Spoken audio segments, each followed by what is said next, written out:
2025 has come and gone, but we're not quite ready to let it go yet. We're going to give a good old look back at some of the best movies that we watched in 2025, some of the best television that we sat down and seen in 2025, and some of the best games that we played in 2025. This is the With Mates podcast, and this is the 2025 recap. Hit the music!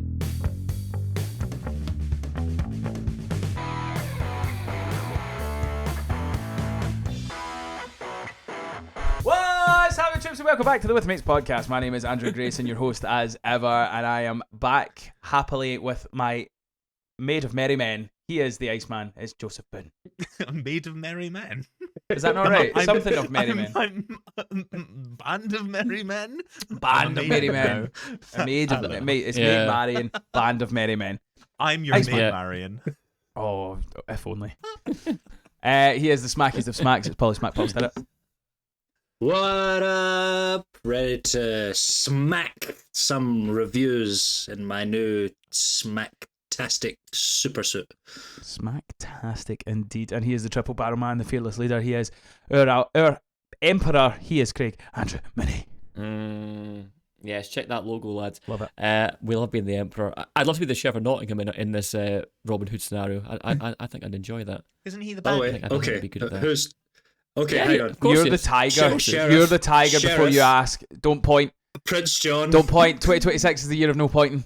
We need to give less work to our wonderful editing team.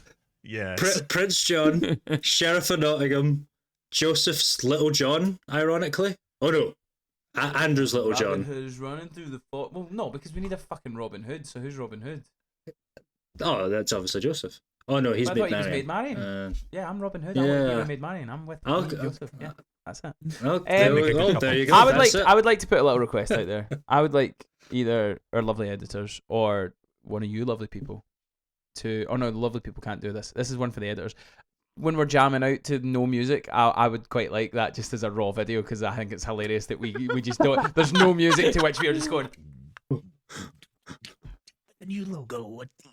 Like it's just silence and it's. That's definitely. I just realised that when I was sat there. I was going. So yes, this podcast. Don't you worry. The editing team have got a whole document of clips that we have got sitting aside that we're going to do something. The blackmail files. Yeah.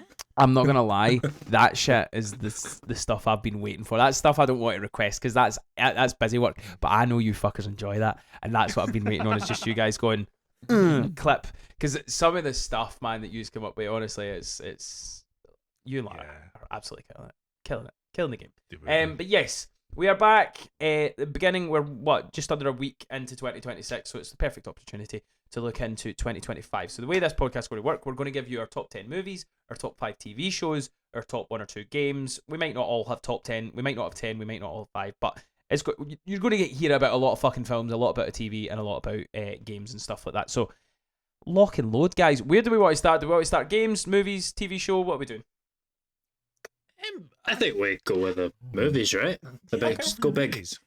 Go big, go home. Oh, bit of ska that I feel as if it's appropriate that we talk about just now. And if I wasn't busy in Pantoland, I probably would have done a TikTok live about it. Kathleen Kennedy is officially leaving Star Wars, and it is now Dave Filoni that is taking over creativity duty, and some other person that's doing the executive stuff. But it's actually been confirmed by everybody.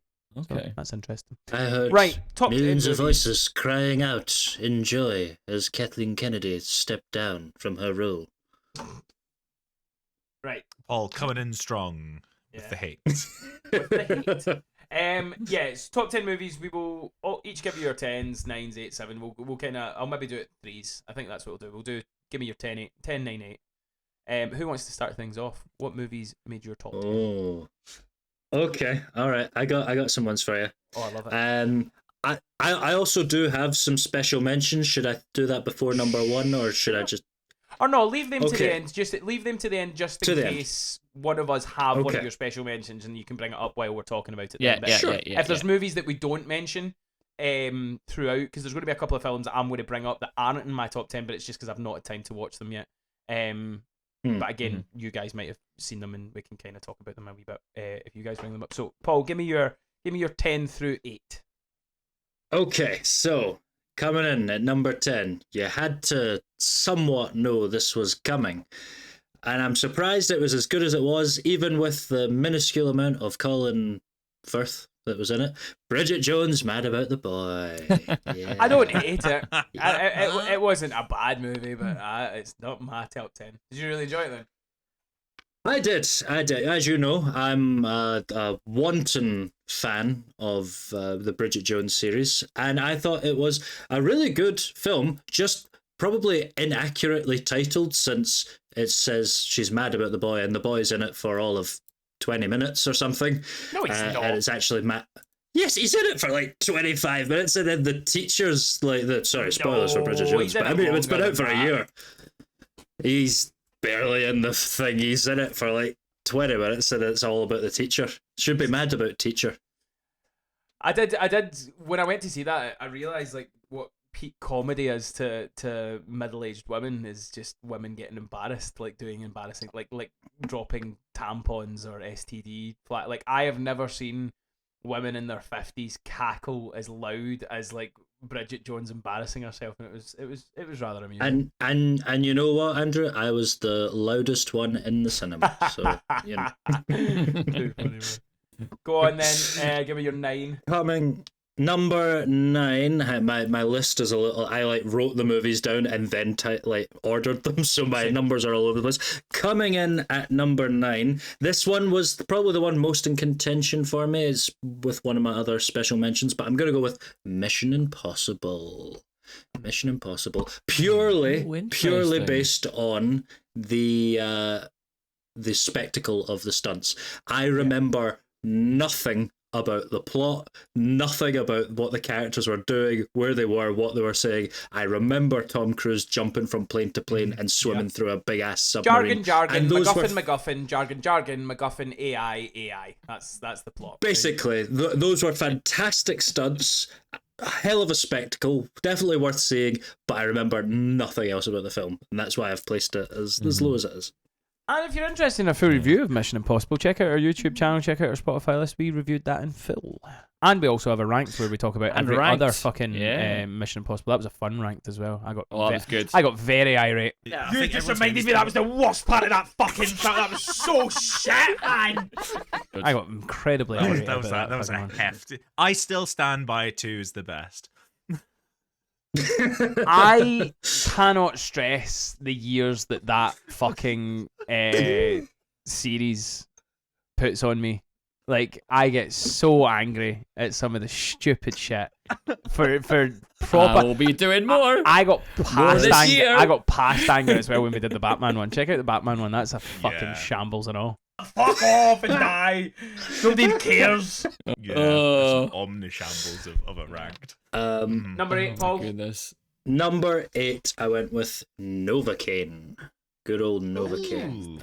Lovely. Wow. Really I've got none of these films on my list. This is very interesting, and none of them. I popped out. I thought it was a really cool sort of original concept. It's kind of similar. It's along the same vein as some of these other films we've seen recently that I've all enjoyed, to be fair, like Violet Night, Renfield, that sort of style. And but I really like Jack Quaid. And just it's quite a cool cause. He's not in any shape. He's like a bank manager. He's not in any way a hero. He just can't feel pain, and they go to quite painstaking lengths to say, even if I eat wrong, I could like choke on my tongue and die, but like I can get hit in the face and I'll be fine. Like so, they take that to quite extreme lengths, and I thought, just a really enjoyable movie, like fun. Not gonna be like the top movie of the year or anything, but it was a lot of fun. Did Joseph or Craig, did you guys see it? No.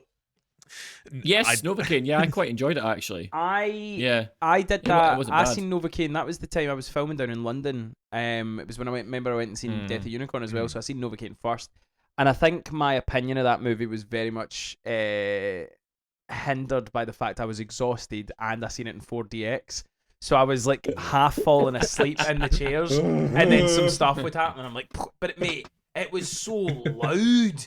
Like, so there would be quiet moments where they were just talking, but then, like, a car door would shut, and it would just be like, crack! And I'm just like, what the fuck is this? So, yeah, I have a bit of a bitter taste with that film. like there's just a lot of fun. Like there's a bit where he gets tortured, and he's like sitting, like the guy's like obviously going, "Oh, I'm gonna do this," and he's like, "Oh, really? Oh, that hurts so bad. Oh, no." It's like really funny. Yeah, it's really funny. No, it's good. It's a good film. Joseph, Craig, you want to go next? I can go next. Go for it. If you'd like. Yeah, Craig. go for it. 10 through 10 through 8. Yeah. 10 through 8. Yes, 10 So 9. coming in at number 10, Fantastic Four: First Steps. Coming in at number 10. Ooh, nice. I'm surprised he snuck that in. Because I didn't see a lot of new films Hmm. this year. I watched a fair few old films this year. A lot of my lists are like catching up on stuff I've missed. So I couldn't, in good conscience, put Thunderbolts on my list. So Fantastic Four it had to be. Good man, Joseph. Good man. So that, and then to join Paul on number 9, Mission Impossible: Final Reckoning. The stunts amazing. Still, I think it's one of the worst villain deaths in any film I've ever seen. Utterly shocking. Utterly shocking. So good. It's not so good. It's so bad. See, So well bad it's done, good. Joseph, That's what I as mean. So well. bad it's good. So good. well done, Joseph, because I didn't even remember the like secondary title of the film. I just remembered Mission Impossible 2025. I didn't even remember Final Reckoning. I've So written well it done in for full on my notes here. I've also got And full calligraphy writing. number 8. I have got with his stolen Apple pen. with my stolen Apple pen. That was pre-show banter. That wasn't meant to Allegedly. go in this. Coming at number 8, The Monkey, because it was a fun film. I really didn't like that film. Really, I really didn't like that film. I never thought it saw was great. It was on my I was list gonna as say well. you picked it for the fantasy movie, do I never saw that towards the end of the year. I liked it, but I just think it under-delivered. The The film lead was in it for fin- 40 minutes. the film for me, the film finished at a point where I was like, that's the ending? Like, what the heck? I was expecting like at least half an hour or 45 more minutes of a film. Can I quickly but do my other than that, honourable enjoyed it. mentions as well before we move on to Craig, if that's okay? Why? Well, Do what- you think we won't talk about it? If, I fully think we won't talk about them. Well, Sure. talk about one. Two things. First of all, if anyone was in Glasgow's Queen's Park on the 5th of January, apparently someone got full force kicked in the balls for the last time before they went through bottom surgery, which I think is hilarious. There was like a whole article about it. I'll send you the link. It's really funny. But there was a quote that came from that article, which was "full force, no mercy, kick in the balls," which I feel aptly translates to my experience watching Jurassic Park Rebirth. Nice. Honorable mention to that film. Nice. I like that. There you go. Because that's definitely not making anybody's top 10. What a thing. no. That's a big pile of shit. Yes, it is. I thought you were saying that it was almost making your list there, Joseph. I was like, what? Oh no, it's so far at the bottom of my list. It's actually on my 2024 wrap-up Nice. list. There you go. That's how far down it is. Craig, you want to go next? Yeah, I think possibly my 10 to 8 might have be on other people's lists. So if it is higher on other people's lists, please let me know and we can just talk about it later. But my first one, number 10, is 28 Years Later. Nice. The reason why that came in at number 10 Higher on mine. was because He hates zombies. yeah, but I'll say why. Yeah, well, no. To be fair, Hates it pedos. wasn't because of that. Believe it or not, it was because I fucking hate pedos. That's what it is. but thank you. That's a message we Thank want you. to stick to in 2026 here at the Thank Webmates you. podcast. Morally sound over here at With Mates podcast. No, but genuinely, it is linked to that. As you guys know, if you watched our review of that film back in the day, back earlier this year, you will know. And Paul knew because he was sitting next to me while we saw the film how much I hated that ending of the film and how much it ruined the rest of the film for me. And I genuinely shouted out in the middle of the cinema, "Fuck!" that loudly as well. People turned dropped around. my popcorn. Yeah, like I was so annoyed at them for doing that because it was such a good film and it could have been a really beautiful film if it hadn't been for that moment. Anyway, It that's can't number be 10. overstated here before Craig goes into it just how much he hates zombie films and the fact that he was enjoying this film which involved zombies is remarkable. I was so annoyed. I feel like I'm going to have a big argument when I talk about it because I couldn't disagree more. Well, I mean, I could, but not. What about the ending? No. About your feelings on the what the ending does to the rest of the film, and when the rest of the film's still there, the rest of the film's still great. Cool. Give us number 9. Anyway, number 9, Caught Stealing. Nice. With the Austin Butler film. Is that higher on anyone's list or is it? I didn't see it. Not on anyone's list. I was kind of let down by that film. Oh, interesting. I quite enjoyed it. I did enjoy it. I thought it was. I thought it was going to be something else. Yeah. I thought it was going to be more, and I thought it was going to be something else. But yeah. Fair. No, I can see that from the trailers. But no, I thought it was like a fun kind of like throwback almost indie type film. It was very. It was hilarious that it was a period piece and it was set in the 90s. It made me feel very old. But you know, we're getting to that point now, aren't we? Even baby. I enjoyed that. He's graduated to toddler, but like he's getting on. I get to sit at the big boy table everything. now. No, not quite. The terrible twos are when coming. aunties and uncles don't come, you can sit at the big boy table. Yeah. If everybody's there, kids table. I get the little colourful chairs made of like plastic. Yeah. Fantastic. But no, I did enjoy that. And as well.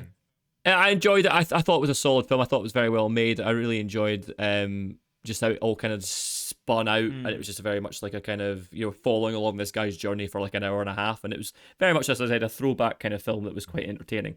And I think again, my number 7 might be higher on people's list, so I'll reserve saying anything. But number 8. Sorry, One Battle After Another. Is my number 8. That's much higher on my list. Yeah, so I'll save my thoughts on that one then.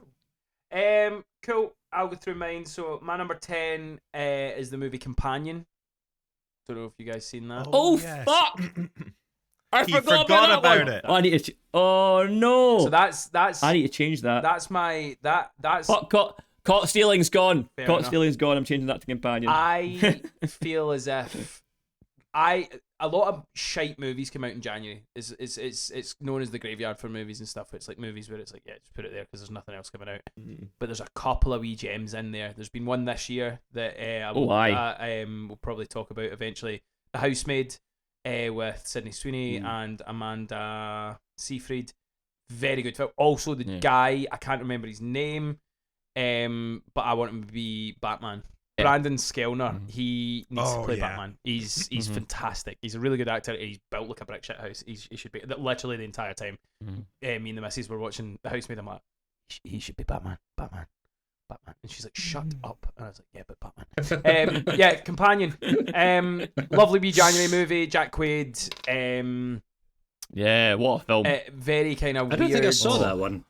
Very kind of weird horror kind of movie. About like robots and stuff that you don't know it's about robots, but it's been out for a year, so spoilers, I guess. 93 rated on Rotten Tomatoes. Jack Quaid, very good in it. Sophie Thatcher is incredible in it, and it's got so many twists that happen throughout the film. So you get a big twist at the beginning, and then like another wee thing happens, and more and more and more. It's fantastic. It's a really good film. It's one of these ones. I believe it's now streaming. Let me tell you where you can watch it. It's on Sky now. But if it comes to Netflix and stuff, or you see it coming to streaming, definitely take your time to watch it because it's such it's such a good wee film. Big time. Hour and a half. And Can't again, believe I forgot about it. I don't know if we remember this rule about Andrew, but Andrew loves a 90-minute film. Andrew loves in Bing Bang Boom out. Yes. Love a 90-minute film. Fantastic Companion. Really loved it. Number 9 is Superman. Oh, fuck off. Really? Much higher. Number 9? Yeah, number 9. Much higher. Cool. Number 9. Much higher. I really enjoyed We'll talk it. about that later. I really enjoyed it. We'll talk about it later, but yeah, I really enjoyed it. Number 8, Thunderbolts. Nobody? Cool. I'll talk about it. You can't justify it. Oh, I can justify it. This was the most indie feeling Marvel movie. I adore Florence Pugh. I think she's fantastic. On a rewatch, I think what they did with what's his name, the villain, Taskmaster. Yeah, Taskmaster. No, Yeah. again, like that's what. Yeah, pick up the little bits of that we didn't like. That's fine. I thought it was refreshing to be able to sit and watch a film there. Like, what's going on with Marvel is everybody's tired of it. It's like not really linking in, and it's not really going anywhere. This one to me just felt like a nice wee separate story. It was a lovely wee comic that just kind of came out with the big comic book run that was coming. As I say, like it gave Florence Pugh another time to flex. Sebastian Stan was great as Bucky. I loved Lewis Pullman as Sentinel. Yeah, and I like the fact that they kind of went down the whole mental health thing. Like, I just thought it was really fun. And especially kind of coming off the only bad MCU film, and I'll double down on that. It's the only bad MCU film. Eternals.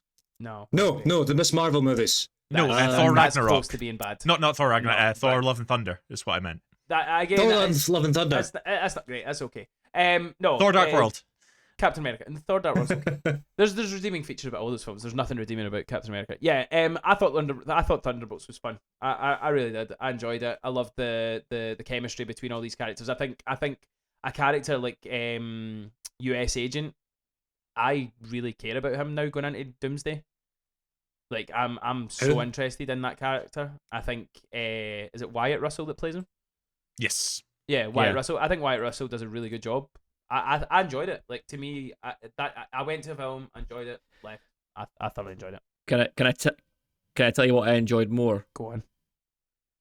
I enjoyed our discussion about it on the With Mates podcast afterwards. That is Nice. probably if I was to Nice. say one of our highlights, or if I was to give awards out What a for plug. like, best moments. Joke of 2026.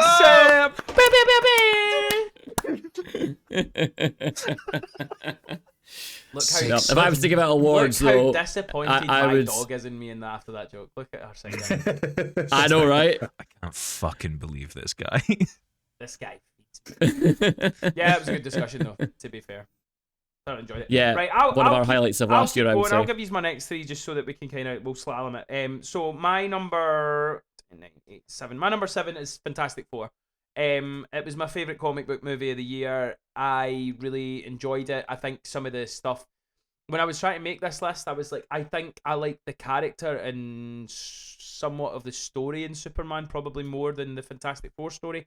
But the stuff that we got within Fantastic Four, I loved Galactus. I thought he looked incredible. Really fun interpretation of that character. I thought that the escape scene from Silver Surfer was some of the best like action that I'd seen in a comic book movie in a long time, especially considering you get so many rinse and repeat things that go over, like you get a lot. That seemed so different. I loved the curved idea of space, and I just thoroughly enjoyed it. It's left me.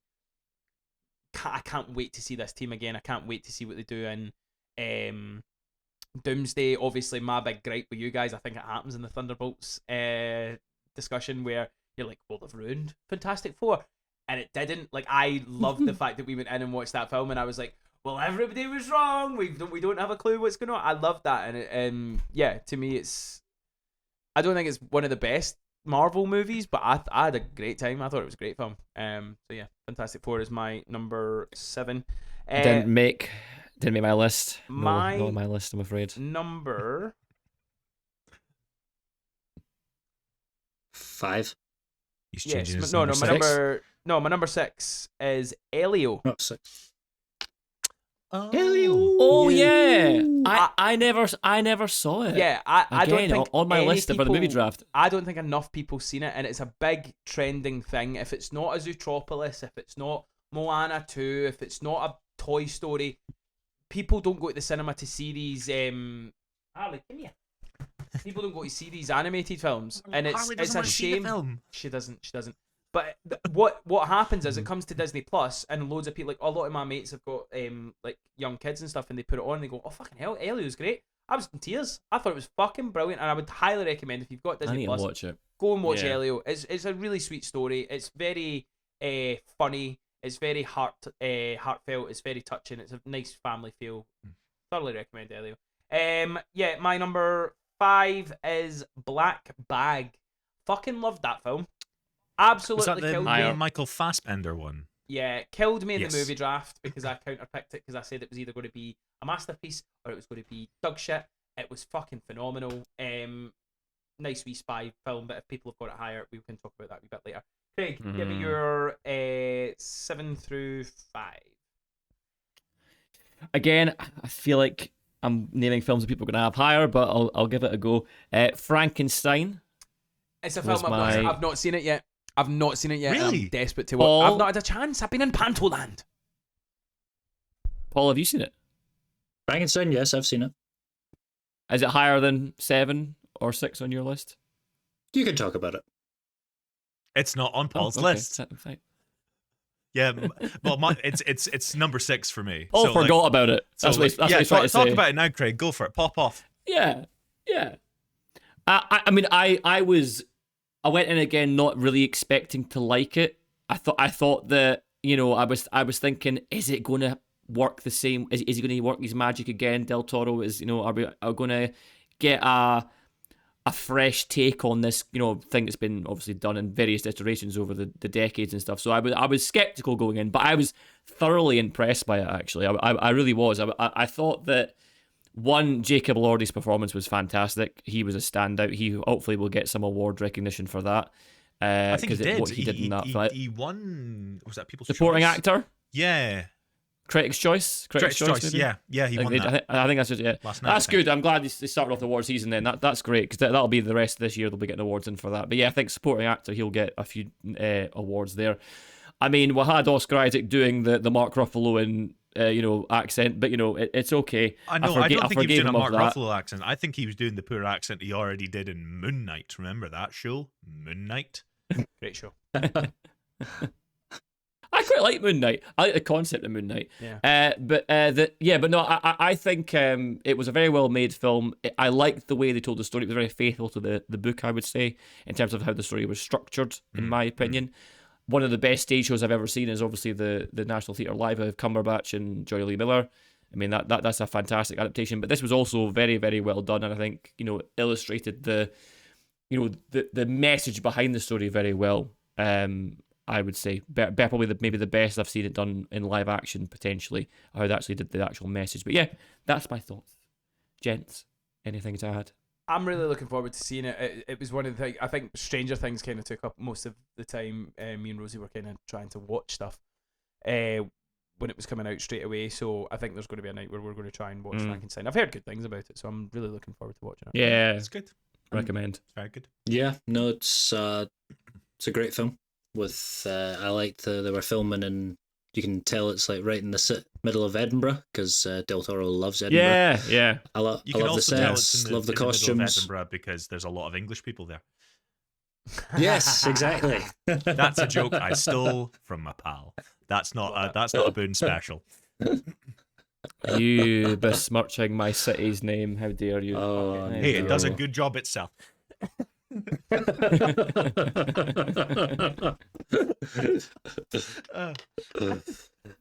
Would you like my list, Andrew? Well, I think, is Craig still not? I've not finished yet. We've still got 6 and Oh, 5. I've still got from 2 Craig. films to say. And then Joseph. All right, and Paul. then you. Enough of this. Let me shit. speak. It's time for the smack. So, my 6 and 5 could be interchangeable, but I've put them a certain way. I was trying my best not to have recency bias here, so I've done my best to go the other way. Maybe I've overcorrected, but who knows? So I've put Wake Up Dead Man number 6. I know Joseph probably will have that higher, so I'll save the chat. I'll save the chat for that one. Still haven't seen it. And I then need to watch we're it. cut. Oh yes, I Andrew, need to please watch it. do. I know I need We'll try not to spoil it.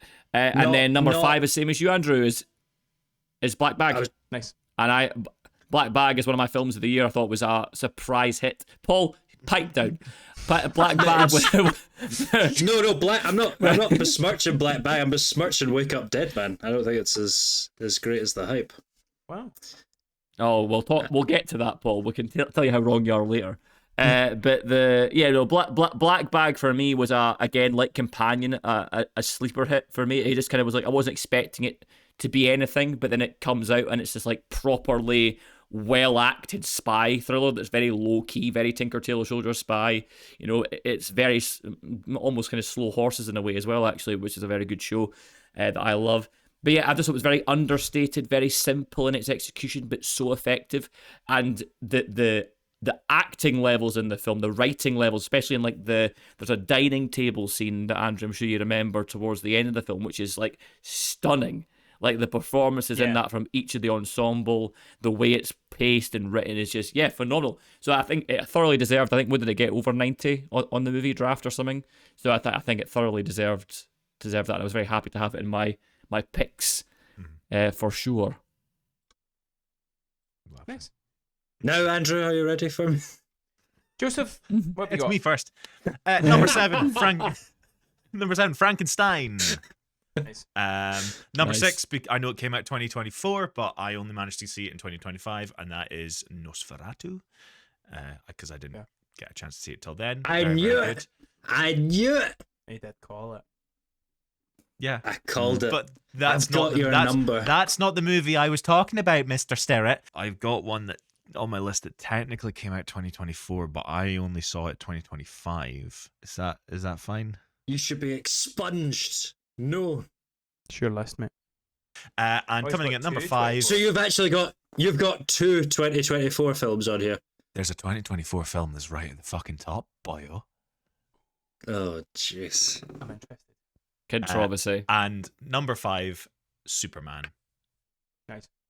Because Well, that's really high for you. Joseph Really Boone. high no, for yeah, you. no, yeah, because for me, Joseph there's Boone. 4 more films, technically 5 more films that were better for me personally than Superman. But I think for me, James Gunn's Superman is arguably one of the best superhero films we've seen in the past decade. Wow. Just in how it Correct. feels to watch. I never once there was only really one moment where I was like, I don't think this fits, and it was just a Guardians of the Galaxy moment. But we spoke about that on our review of Superman, which you can go check out on the With Mates podcast. Yeah. Quick, Andrew, get the plug. Where's that plug, Get the Andrew? Where's that plug? Where's the plug? There's a plug right there. Whoa! And I The With Mates believe plug. so. That's my 7 to 5, and because we're like going back and forth, do you want my 4 to 2 now? Andrew? I think it's only fair. I think it's only fair that Paul gets his go. Go on, Paul. Okay, so as it turns out, anyway, we've pretty much spoken about them anyway, but my number 7 is 28 Years Later. Nice. Nice emotional through line. Lots of zombies and a big zombie schlong and a bunch of Geordie accents. So why I man, it's proper boa. Proper boa. Oh, we're going down And to there- fight there the it is. zombies like and have a cup of tea. Oh, look at that zombie Irish! stick, isn't it massive? Andrew, quick question: have you managed to tune into the Stirrat special? Not No, Stirrat I Holiday need. special. I will get that done. Please. Just Yeah. bear that in mind when Now you I've got do. that set up because I didn't want to watch it without being able to record my reaction, so I will watch it and record my Yeah. reaction for you. Awesome. Number 6, Frankenstein, for reasons pretty much already stated. Lovely costumes, lovely sets, pretty faithful to the original, although still quite different, and Del Toro puts his own flair on it. Yeah, just quite really enjoyable movie. And number 5, ironically, Black Bag. I only saw this very recently in the year. nice. Didn't see it in the cinema, just watched it one night. And yeah, it's a very British spy film. Funnily enough, it's set in London, but like it's not really over the top, really understated. And I totally agree that the dinner scene table at the start and at the end are both Yes. fabulous. And it's not like, I mean, although James Bond is of course British, it's not like that at all. It's very as you say, understated, quiet kind of spy film where you're trying to guess everyone's intentions, and it's just I just like really stuff like that. gripping kind of film. Yeah, Nice. Yeah, Joseph, get on that one. Joseph, get on that one for sure. Okay. Recommend. Do you want to keep going, mate? Give us your 4 through 2. 4-2. Okay, number 4. Big one. Really enjoyed this film. Went to see it in the cinema. It's F1. Lots of brum brum. Good stuff. Great story. Didn't make my list. Didn't make my list, but Wow. it was probably an honourable mention for me, I would say. Yeah. Because we saw it together, didn't we, Paul?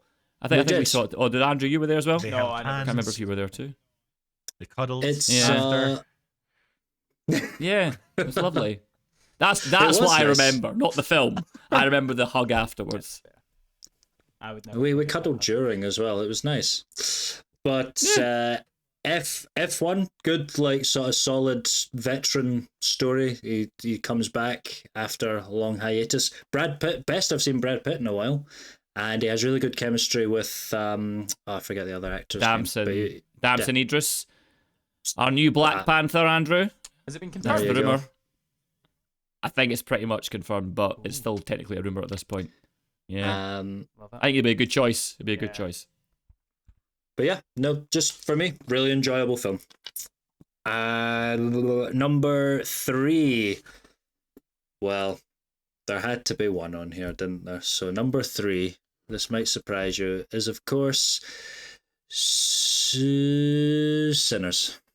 Nice. I led you on there. I led you on. I put Sinners. Too low.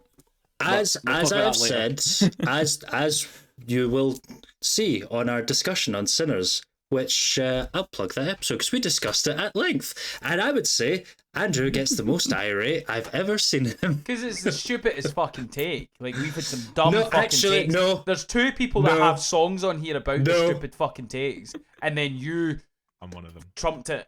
No, Do you know what? no, 'cause Trumped you it see, so I have fucking had bad, these you didn't even discussions. deserve a song. With other idiots. I With have, other idiots. I have had Other had these idiots. discussions with people, and Go they on. completely agree. What The was the points name? still stand, and the points them out. are this: it is I'm a getting remake. PTSD It flashbacks.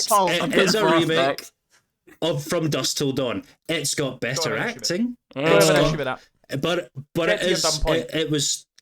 it was kind of touted as a original thing, but it is definitely like it's a musical remake because it is a musical of From Dusk Till Dawn. If that's the a musical, second what the point- fuck was Joker Foila Do or whatever the fuck it's called? How many Back to songs back are in it? How many songs are in the film? Because there's at No. least Last year. 3 or 4. Yeah, 4. And they have a whole big. The vampires all stand and hold hands and sing and do a dancing jig. If that is Definitely- not a musical, definitely I don't know ready what for- is. Well, it's not a musical. It is absolutely a musical. You can The- sing in a the- fucking film, Paul, and it's There not is a musical. at least 3 or 4, maybe 5 song Paul, musical Paul, numbers no. in this film. They can It's a sing musical, if they it's want part to. of the- They it's can part of leave the their film. vampire friends behind because if those vampire friends don't dance, and if they don't they're dance, no then they're no friends friends of of mine. So Fuck off. But it's a musical. Joseph, The musicals I not need to liked be, your point only because you made it good. But the musicals not need to be about what the movie's about. These are just songs in a movie. Like if you compare it to I mean, Wicked not- sings about n- like, oh, we're not- going to not meet the wizard really. and all that shit. I mean, then what's a jukebox musical? That's just songs by people that do. Yeah, but this isn't a jukebox. This is a guy. This is just a singer in a film. Yeah, but I'm saying it's a bloody musical. It's the There are at least it's the 4 or 5. smelliest fucking tape.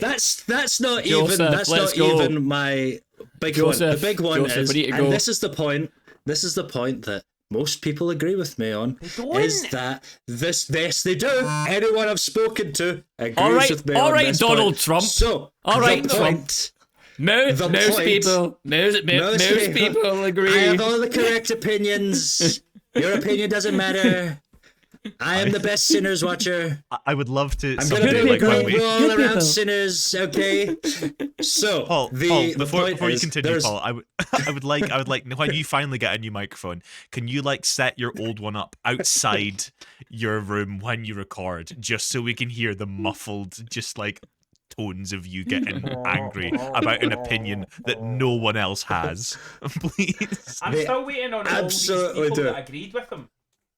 So, So, well, let's put it to the comments. So, No, you've already asked people. Name one person you've spoken to about this that isn't us three, and I've agreed with you. out in the world, Joseph, on jobs where I've been places and talking Name about them. sinners, they agree with me on the point I'm about to make. So, the point being, Let him the make his own point point. He is So, literally using Donald Trump tactics here to deflect. This is The crazy. This is point- how he does it. the This is how he becomes dictator of the UK. the Sorry, carry on. point I am making is Not political. there is a scene within Sinners where they say the spirit. This guy is so good at singing, he connects to the spirit world, and there's spirits coming from the future and the past. And then suddenly there's like dancers that like ghosts and spirits that appear, and one of them has an electric guitar, and one of them is a DJ, and one of them is a very modern looking girl twerking, and it completely took me out of the film because I was like, that's not a spirit. That's just stupid. That's dumb, dumb, dumb, dumb. I know what the director's We're not going having for. this discussion again. I know what the We're not director's doing going this for. I get what he's trying to do. I just don't think it works. If it was all Ryan- purely like Ryan tribal Johnson. kind of spirits, the thing would be so cool. Would Not be Ryan so Johnson. cool. That's wrong. Right, But I Googler. Ryan Coogler, just did not like that scene. Took me out of it. Paul, The it spirit would- thing it- doesn't make sense. Spirits are a thing of Paul, the Paul, past. it would They're have not a been- thing of the future. It would have been easier and quicker for you to say, I missed the point of the film. Like, it would have Nope. been easier for you to Nope. say. Nope. I didn't miss the point because I Oh. understand the point they're making. I just disagree entirely with that bit. I don't Alright. think the spirits are a thing of the past. Right, They're can we not- move on it's from not this like really bad smelly take? Yeah. Yeah, please. Fuck me. What was So, that? Paul, that do you was have a my second? number- That was my number three. Who's your number three? Right, fucking hell. What's your number two? Hurry And up. my number two, I made a point of watching this last night because I hadn't had a chance to see it yet, and I absolutely adored it. Didn't touch my phone. Was glued to the screen. Absolutely adored this film. Very original. Weapons. Such a good film. I Just missed. really enjoyed Weapons. Just missed out on my top. I never saw it, but I did good. hear good things. Good. did. I Yeah. genuinely thought it was going to be better than it was, but like I was expecting like a 9 or a 10. It's like a solid 8.5. It's like a really good film. Really good. Yeah, fully agree. Mhm. I think Nice. it's a very unique. I'll not spoil it for you, Craig, but it's very unique take on what the horror element is, and the way they shoot certain scenes is really unnerving and really cool. I really like what they did with it. It feels very. The reason I would place it above Sinners is, for me, it just feels very original and very new and very. Oh, I've not really seen that before, and I just really some enjoyed of the that. scenes, Paul, were they more appealing to you? If you get that little reference. Huh? You're gonna have to hit me with that one again. Appealing, was it appealing? Peeling was. For Oh, fuck's- right. Yes. Oh. Yeah. Good. Oh, Again, yeah, it was on my list, and then I took it off just for some other stuff. But it's good. Very good film. Joseph, There we go. 4 through 2. So, 4 and 3 are interchangeable for me because I still can't decide which I prefer more. Yeah, I'll make a choice now. Number 4, Weapons. Nice. All the reasons that Paul gave. Horror's not normally my bag, but this did it for me. I thought it was fantastic. Number 3, Wake Up Dead Man, because I think the way it handled it was I think it was far better than Glass Onion. And Oh, the 100%. way it Agree with you there. handled faith and characters experiencing faith, I thought was very tasteful and very refreshing from a lot of things that I've seen recently where it kind of like vilifies it, or kind of like pokes fun at it or things like that. And there's a very, very lovely conversation near the end of the film between the main character and what's his face, Benoit Blanc, that it's really nice and refreshing to have like a non-believer character and a believer character have like this conversation that doesn't devolve into who is right and who is wrong.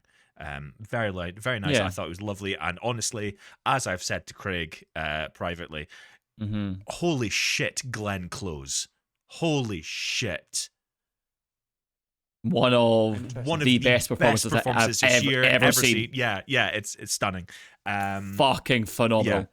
And number 2, a film that again was a release very tail end of last year, but it only came to our cinemas at the start of this year, was the Nickel Boys, or the film Nickel Boys. Okay. I didn't hear of that. Joseph, yes. it's pronounced Nickelback. Nickelback. His opinions stink, but he's got a good couple of jokes, man. Honestly. Nickel Boys, I think it's a film that everyone needs to see. It's shot entirely in point of view, Nice. and the way they do it is utterly stunning. Paul, like that Peep Show. It's like Peep Show kind of walked so this could take the gold at the Olympics kind of level. Right. It's bloody brilliant. The cinematography is stunning. The color grading in it is gorgeous. The performances are fantastic. I would highly recommend. It's one of those like smaller, like almost independent films that is kind of sitting on the same level as I think everyone needs to see it, and not in the same vein as like how rave review I was about Sing Sing last year. But it's up there. It's up there. Oh yeah. Yeah. So like Nickel Boys, you got to see it. Check it out. Craig, 4 through 2. I think I'm going to have a couple of unique ones now, actually. So number 4 is How to Train Your Dragon, and I'm purely put that in because of that's high, and it is high because I what I will say, it was one, how it made me feel, and we've had that discussion last year as well, and the previous years of us doing this these lists. Sometimes how a film makes you feel can supersede, like, 100%. like just objectively, it being a course. 9 out of 10, 95% Rotten Tomatoes type thing. And How to Train Your Dragon, I think, is certainly one of the best animation to live action adaptations I've ever seen. I think it was astounding what they managed to do and how they managed to. The CGI in the film was better, I think, than a lot of the stuff we've been seeing in recent years. I was blown away by that. The score was insane. I saw it in IMAX. Again, probably with Paul. Me and Paul have been to the cinema quite a lot together this year. But I think like the IMAX really gave the score an extra bit of weight, and I really enjoyed it. My number 3 is a film that I don't think any of you have seen and potentially have even heard of. And it actually is on BBC iPlayer right now. And I urge everyone who... Fuck the tail lists. I don't watch BBC. Anyone who's in the industry, I think, should watch this film for a start, mainly because it's a very well-made technical film. Andrew, it's a one and a half hour film. It's one of those kind of You can't plug indie your films. own film. You can't plug your own film. That's not how it works. You You can't definitely choose your own. fucking can. Yes, you can. Yeah. Do it. Don't worry, Mortem is not on my list. I wasn't that self-indulgent. But what I will say is this film is about a young Richard Burton. It's Toby Jones plays the titular character, Mr. Burton, who was the teacher that adopted Richard Burton, who was a very famous actor. I think most people, maybe certainly our generation and older, hopefully know who Richard Burton is. Maybe younger audiences won't know. But Richard Burton was a very famous actor, Shakespearean actor, became a film star, married Elizabeth Taylor twice. He's that kind of guy, a legend of the stage and screen. Very troubled man, alcoholic, Welsh guy, considered one of the best actors to ever have lived. He was up on the stage. Yeah. He was doing he was a very good actor. He was doing an acting scene. I didn't realise we had Sarah Millican on the podcast today. Why? That was more Geordie than he's Geordie. Why does every impression that Paul does seem like they've lost their lucky charms? Like every one of them. You are literally Paul Based Rudd, most of and my I love you, accents. man. I went to the Father Ted School of accents. Fair, Okay, fair, so that's fair. What, That's not at all. Anyway, so Toby Jones, as I said, plays Philip Burton. He's fantastic, but the standout for me, and I hope he wins a lot of fucking awards this year when it comes around the award circuit. I'm hoping for a BAFTA at the very fucking least for him. Harry Lottie, who I believe was, I think in the show Industry, I think that's how he got famous. So Harry Lottie plays Richard Burton, and genuinely, guys, it is a stunning performance. He is spot on What's it as called? both a young Richard Burton. Mr. Burton is the film. His name is Harry Lottie. And genuinely, after watching the film, I hope people agree with me on this. I think while Callum Turner seems to have got the role, depending on the rumours that you're hearing, I think Harry Lottie should play Bond. I think he, in that film, showed that he has the raw sex appeal to play Bond. And do a fantastic job of it. He embodied the character of Richard Burton so well, both as a younger person who was unsure of himself to becoming the sure of himself, troubled man that he then became. Yeah, stunning performance. One of the best films I saw this year, 100%, and that's why it came in at number 3. Nice. And then number 2, a film that we've already talked about, and something I should have said on the podcast. Paul, stay quiet. It is Sinners is number 2 for not the reasons that Paul said. I loved that scene, but also in terms of the film itself, I loved the film as well. I thought it was phenomenal. It was a stunningly well made film. Ryan Coogler is an absolute genius, and I loved Jack O'Connell in the film. I thought he was a fantastic villain, but obviously Michael B. Jordan goes without saying. I mean, to play twins as well as he did is no small feat. So yeah, fantastic. And I don't really tend to like horror that much, but I was totally blown away by that film. So it is number 2. Nice. Right, so my number 4, 28 years later. We've already kind of spoken about it. I thoroughly enjoyed that film. Yes, the ending's a bit of fucking out of nowhere, but everything else that precedes it is fantastic. It's one of my favourite Aaron Taylor-Johnson roles that he's done. I think he's fantastic in the film. The young kid is really, really good. Is it Jodie Comer? Am I correct? Yeah. She's in it as well. Plays his mum. Yeah, she's great. Ray Fiennes, phenomenal. Big zombie cock, brilliant. But the thing is I hadn't seen the first 2. I watched like a catch up on like YouTube to see it. As much as the ending was jarring, fucking best believe I'm buzzing to go see Bone Temple. Like, I'm so intrigued to where it goes and what they do and all that kind of stuff, and I'm hearing really good things about it. So, yeah, 20 years later, is it called the Bone Temple because of the structures made of bones, or is it due to the zombies' monster cock? Is that why it's called the Bone Temple? It's why it's a genius title, mate, because it can mean both of those things. A little double-ender, if you will. As most art does. My number 3, my bronze medal position is One Battle After Another. I really liked that film. I really liked it. It was good. It was good. I thought DiCaprio was really funny in it. I really loved Benicio del Toro in it. The acting's great and stuff, but I think the direction for me was like what took me. There's a moment. Sean Penn is phenomenal in it. He's definitely going to get some Oscar buzz. I don't know if have you guys seen it? Yeah. It was number 8 on mine.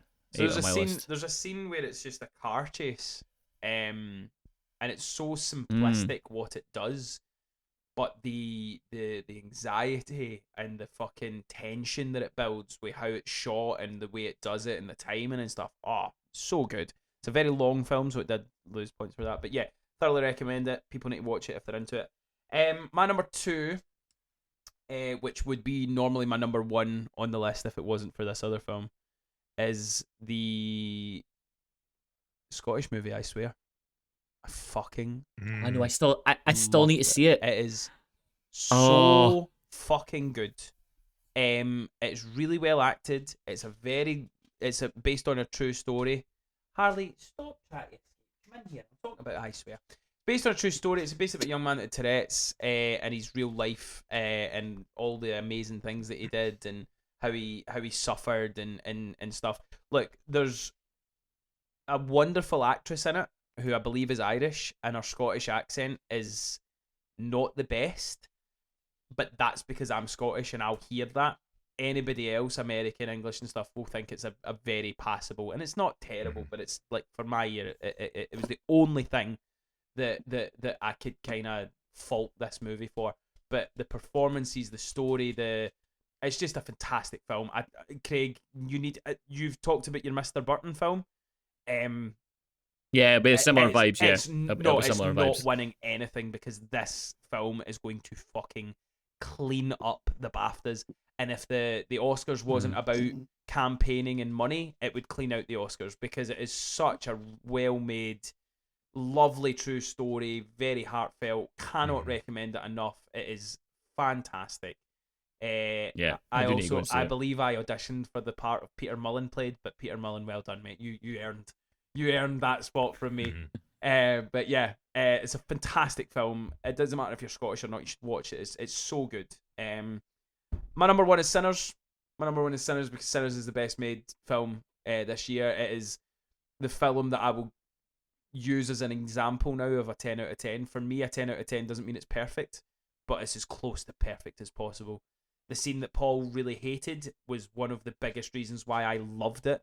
I thought it was so clever. I thought it was really cool and absurd, and something I'd never seen before, and I loved how it kind of showed the message of it going through all the different eras and generations and stuff. I think we could wax lyrical about it. Michael B. Jordan, Haley Steinfeld, Jack O'Connell, the supporting cast, everybody's on point. Ryan Coogler, to me, is now up there in terms of the Chris Nolans, the Guillermo del Toros, all the best working actors just now. Ryan Coogler's up there. Anything Ryan Coogler makes, I will be first in line to see that film. Sinners is such a good film, and it's the film that I've recommended. To me, when I pick my films, obviously it's how I feel. It's the film that I've said, have you seen Sinners? To anybody that's interested in films, I've like, have you watched that film? So yeah, number one for me is Sinners. Craig? I just can't really argue with it. Let me hear what Paul's got. Let me see this. I just have to chime in and say I did actually. There's this discourse, and we get so heated about that one scene and how it's a remake of From Dusk Till Dawn. But I did actually really enjoy the film. No one says that apart from you. No one said it. It's literally a remake. But everyone he spoke to, Craig. That was the royal. Yeah, sorry. Yeah. Sorry, all those people that you spoke to. Yeah. I do actually think it's a really good film. Like I loved watching it, but there was just those couple of things. There's just those couple of things that brought it down for me, because I knew how the film was going to play out as soon as I knew. Do you know how I know he knows he's wrong? Because he couldn't help but defend it. He's just trying. Look, I did like it. I liked it, but no, I did like it. It's just it comes across because you get so hyped up against me that I hate this film. You can't kill my guy because he's immune to fire. I'm not saying that you dislike it. I know you liked it, but to me, your opinion. I don't care about the Dusk Till Dawn thing. I've never seen it, so like to me, I've got no issue with that, right? I've never seen it. Whatever. If it's a remake, it's a remake, right? The DJ scene, I just think, and again, movies are subjective. That's your opinion. That's fine. I just think your opinion stinks. I think it's a terrible opinion, and all these people that have queued up to tell you that they agree with you about this fucking era scene that's so disjointed and whatever. Cool. You're all idiots too.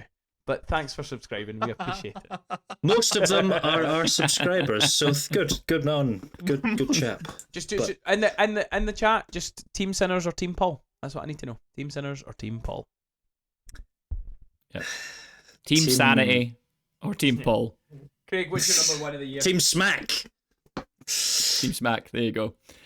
So my number one, I think you probably will all have guessed it by now, because it's what I've omitted from my list so far, but it's a big film for me, as you all know, and that is Superman. Yes, Superman was my number one. Again, we talked about how movies make you feel. Similar thing for me. This is why it pipped Sinners to the post. Sinners, I think, probably is the best made film of this year, as Andrew said, and I can't fault Andrew for putting it number one. But for how a film made me feel, you can go back and watch a review of it to kind of get my full thoughts on it. But essentially, it was the most fun I had in the cinema.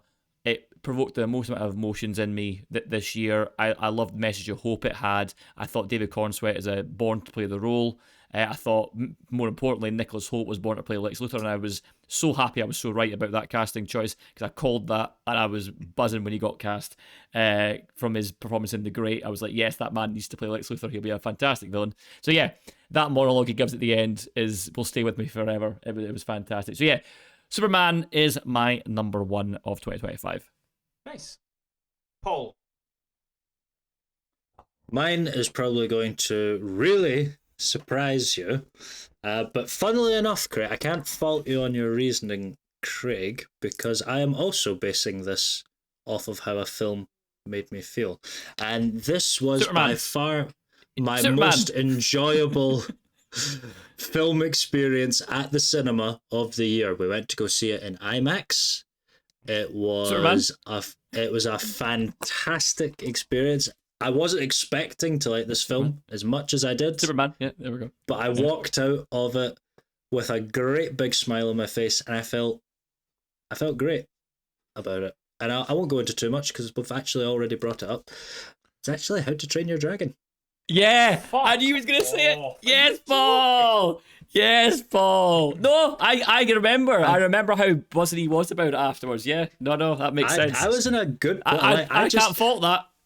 I had a great time watching that film. I completely just got sucked into the story of it all. And again, I agree. There's maybe more technically better acted, better presented.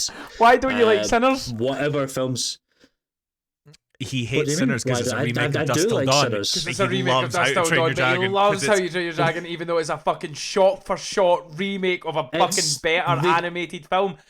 It's He's a, got the smelliest takes. it's the single best adaptation, animated to live adaptation Can of a I film ask, right? in existence. So this is where this boy Smelly takes come, right? Because he's talked about how comic book movies are going to die and gaming movies are going to start to. This is the idiocy that he's. Sorry, I pointed. My apologies. This is the idiocy that he's doing, right? Because he'll go, the gaming movies are no longer like 2 out of 10s. They're getting up to 6 and 7s out of 10s. But we've got Marvel movies and DC movies that are like 10 out of 10s, 9 out of 10s, 8 out of 10s, and they're going to take over. It's the most. What was the last 10 out of 10 Marvel movie? What was that? Guardians of the Galaxy. I don't think so. Swing and a miss. Volume Try again. 3. Try again, That's pal. not a 10 out of 10. That's not a 10 out of 10 film. Try I don't- again. right, Swing and a miss. First of all, You're a few years I off said, the bat there. I said 10 out of 10, 9 out of 10, 8 out of 10. I didn't just It's say 10 still out of 10. swing and a miss. You're Guardians of the swinging and Galaxy missing. 3 is phenomenal. What are you on about? It was mediocre at best. Just You like still- you most of still- it has been. Are you still chiming in with that, Craig?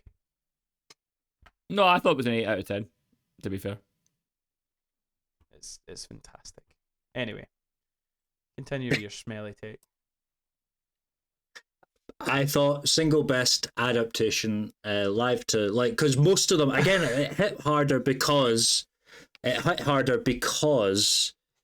all the animated ones that we've done, animated to live adaptations we've seen from Disney and anywhere else really, have really not hit up to the mark, and I was blown away by how well they done this. I just loved it. Like I just watched it and I just had a really good time in the cinema. I can't really space Paul's it more. most anticipated movie for 2026, the Moana fucking remake. I've not really seen the first one, and I don't like the villain, so I'm just But How to Train Your Dragon? No, it's DreamWorks. It's different. The thing is I like that. That film was fine. I can't believe that's number one. Joseph, what about you, mate? Finish off our movie lists. So my movie of the year at my number one spot has got accolades such as Sebastian Stan, Donald Glover, Sean Bean. Yep. Glad this joke. Much like Thanos once said, perfectly balanced, as all things should be. Sitting at a 91% on Rotten Tomatoes for the tomato meter for the audience, for the critic score, sitting at 91% for the audience score, perfectly balanced as all things should be. It is the 2015's perfect film by Ridley Scott, The Martian. I will be very interested if this joke remains next year, considering what's going out next year. It's like the Paul Rudd joke on Conan. I just love how it just keeps coming. It just keeps coming back. It's funny every time. So my actual, even though I did watch this film multiple times this year, it's my Roman Empire. I watched it too, actually. I watched it too this year, and you can see why it's at 91% from both scores. Yeah. I physically cannot decide on my top number one spot. Sinners is fighting for that first place with this other film, because Sinners is arguably one of the best made films of last year. The boys have already said it. However, we've talked about our feelings on this podcast, and I, for one, think we should all be in touch with our feelings, our deep down feelings, our inner child feelings. And this film, despite coming back out very tail end of 2024, I saw it on the 2nd of January 2025, and quite frankly, no other film has really hit the lofty highs I felt when I watched this film. To the point where, when we watched it in the cinema, circulation did stop in Lara's hand because I gripped it so hard out of sheer excitement for this film. We all thought it was going to be the renaissance of Hayden Christensen coming back, but no. Keanu Reeves stepped up to the chaos-controlled plate, and for me, the top Joseph, spot. Don't do me dirty. What? I want to put that as the top spot. You had your chance. You had your chance. Your dragon, don't you be fucking claiming. Oh no! So for me, no, Sonic, Sinners, and Sonic the Hedgehog 3 were my top films of the year. I cannot decide between the both of them. They genuinely. I genuinely cannot stress the anger these two cause me. Fucking How to Train Your Dragon I just and please Sonic say in the same breath as Sinners. Can I please just say, because I stuck to the rules, Joseph, I didn't put Sonic 3 at the top of my list. Rules are meant to be broken, Paul. But if I had broken them lasciviously like Joseph here, Enjoy this argument. I would also put I'll be back in 2 Sonic 3 at the top of my list. Yeah, Paul. It is the single greatest movie ever created. I want to argue with you. I want to argue with you. It's not. I can't. It's the film that revived Jim Carrey's career. It brought him out of retirement. It's a magnum opus, I will say. I think good. Sonic he had to play himself twice. Yeah. It brilliant. Utterly brilliant. A fantastic film. I'm watching the dog. The dance scene between Jim Carrey dancing with himself. Yeah. So yeah. Revenge guacamole. The fact that they canonized a fan dub moment that Shadow the Hedgehog likes Latina women, that's endlessly funny to me. But no, just for what 4 times. It's because you're weak and feeble. But no, Sonic 3, Sinners, my top 2. Not my top 1. Fighting Lovely. for that. Sharing it like Jim Carrey shared 2 roles in that film. Quick fire, 10 through, and then I want you lovely listeners to give us who your favourite list is or whose list is closest to you. So my number 10, Companion, 9, Superman, 8, Thunderbolts, 7, Fantastic Four, 6, Elio, 5, Black Bag, 4, 28 Years Later, 3, One Battle After Another, 2, I Swear, and 1, Sinners. 10, 28 Years Later, 9, Companion, 8, One Battle After Another, 7, Frankenstein, 6, Wake Up Dead Man, 5, Black Bag, 4, How to Train Your Dragon, 3, Mr. Burton, 2, Sinners, and number 1, Superman. Lovely. 10, Bridget Jones' Mad About the Boy. Number 9, Mission Impossible Final Reckoning. Number 8, Novocaine. Number 7, 28 Years Later. Number 6, Frankenstein. Number 5, Black Bag. Number 4, F1. Number 3, Sinners. Number 2, Weapons. Number 1, How to Train Your Dragon / Sonic 3, the greatest movie of all time. And for me, number 10, we've got Fantastic Four. Then we've got Mission Impossible, Final Reckoning. We have got The Monkey, Frankenstein, Nosferatu, Superman, Wake Up Dead Men, Weapons, Nickel Boys, and Sinners / Sonic the Hedgehog 3. Right. let's move on. We're going to do this quicker just because we've already been here for an hour, but we need to give Craig his time for a wee bit of television. So let me know your television picks. I'm going to throw out 3 for me that I've enjoyed. I'm not big into television. Obviously, watched Stranger Things. I'm not going to give that. I'm just saying I've watched it. Oh. The three series that have kind of kept with me this year is Daredevil. Or obviously, I need to get my Marvel in there, but I thought the Daredevil Born Again was fantastic. Thoroughly enjoyed it. The Last of Us series, still enjoying it. I think it's great. I think it's a wonderful adaptation.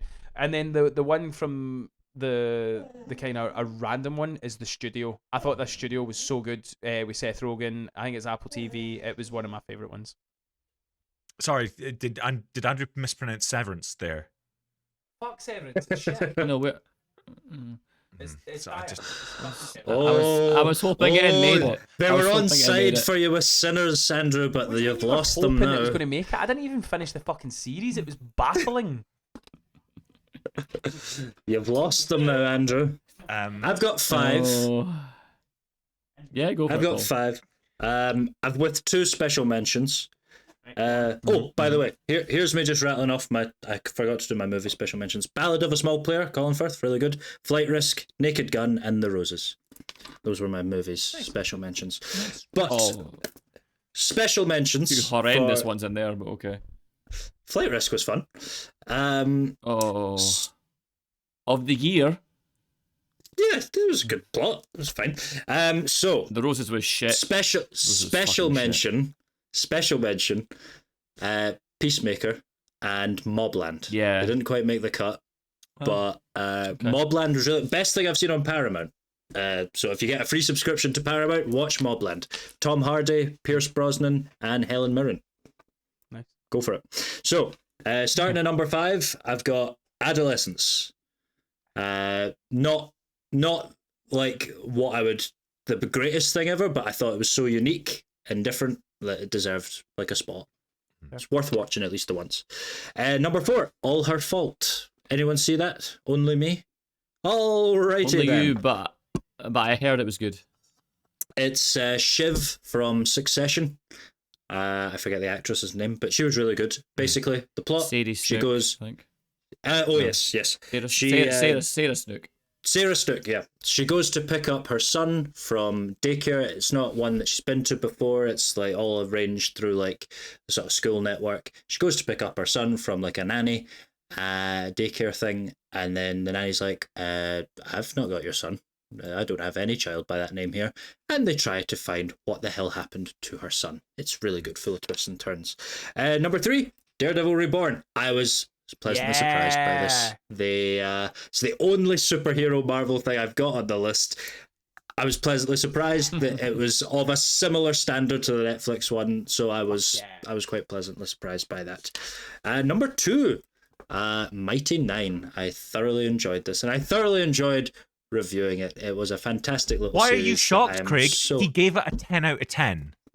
Wow. He gave it his with mates first Yes, Andrew. 10 out of 10. You missed that. You missed that, Andrew. No, I'm not shocked. He's put it. I'm shocked. He's put it 2 and not 1. Oh, fair. Yeah, What the yeah. fuck is That's one? on me. That's on me. It was close, I'll admit, but there was a series Yeah, that captured my imagination that I don't think any of you have watched, and I SpongeBob. definitely recommend you do. SpongeBob. Teen Titans Go. It's Powerpuff Girls. Welcome to Derry. Oh, you Very, know what? Oh, yeah. I was speaking to my pal about this today, and he was, because I was like, we were doing this Yeah. record today, and he was like, you know what? I would put Welcome to Derry as my top spot, and I was like, you know what? I can't fault you for it. Because heard- a smile I've heard it's good. is something special and a ribbon is something rare. So if I have a ribbon in my hair and a smile, I'll be special and rare. You'll get that once you watch the series. But scary. They bring back Bill Skarsgård to play It's the Clown. Pennywise the Clown. It's the Clown. the Clown. But but I love my the goodness, series. I I- can't what I remember should- the I- monster's name. That's what I shout when I hear Paul giving any fucking opinion about Sinners. I go, oh, look, the clown has fucking appeared. The Clown. There's some genuine unnerving scenes in this, but really well acted, and some twists you won't see coming. Lovely series. I'll not ruin it, but yeah, definitely worth watching. Baby Boone. So loads of lovely honorable mentions to, I'm going to say, Castlevania Nocturne Season 2. Fantastically animated, lovely season that came out this year. Number 5, Gone Fishing Season 8, starring Bob Mortimer and Paul Whitehouse. Oh, fuck off. Why are you No. getting annoyed at that? That's Why are you insulting. getting No, annoyed Mooney. at that? Listen, insulting. Mooney. Okay, first of all, Mooney, grow up. Second of all, Yeah. TV series you can enjoy don't need to be episodic, story driven. They can be sliced. It can be. It's still a TV. I almost put fucking Grand Design season 23 on this list. I'm going to shout out Bob Does Sports on YouTube. It's a golf channel. It's fucking hilarious, and I love golf. Bob Does Sports. Check it out. That's still a series. So number 5, Gone Fishing season 8. Number 4, Andor season 2. Because Fuck off. I've come full circle. Andor I what? really enjoy season 2. And/or what? Season 2. Don't. No. I'm not. Ignore 'em. Okay, number 3, Taskmaster season 20. I think it's got to be the best season of Taskmaster I've seen so far. Fucking loved it from start to finish. Interesting. It's I might go back and watch it 5 then. wonderful cast members who just Okay. were utter chaos together. Coming in at number 2 is the Mighty Nine. Oh, it's getting worse and worse. It's getting worse and worse. Because Severance takes my Okay. top spot. Okay, Ugh. I'll let you off. So you can unfold your arms, Mooney. Wow. You can stop So I know being something grumpy. fun. Go for it. So I've looked up. Uh, I'm trying to see who the cast is, just because you said about season 20. yeah, because I've not watched Taskmaster in a while. I kind of fell off of it. So it's but if it's Maisie I'd be happy Adams, to go and Phil watch it if Ellis, it's- Anya Magliano, Reese Shearsmith, and Sanjeev Bhaskar. I'm sure I know. Brilliant. I'd probably recognise some of their faces. Have you seen who's in Taskmaster? The next season of Taskmaster? No, I have Yeah, not. Camille Nanjiani's Camille on it, isn't he? Nanjiani's in it? Yeah. Oh. Yeah.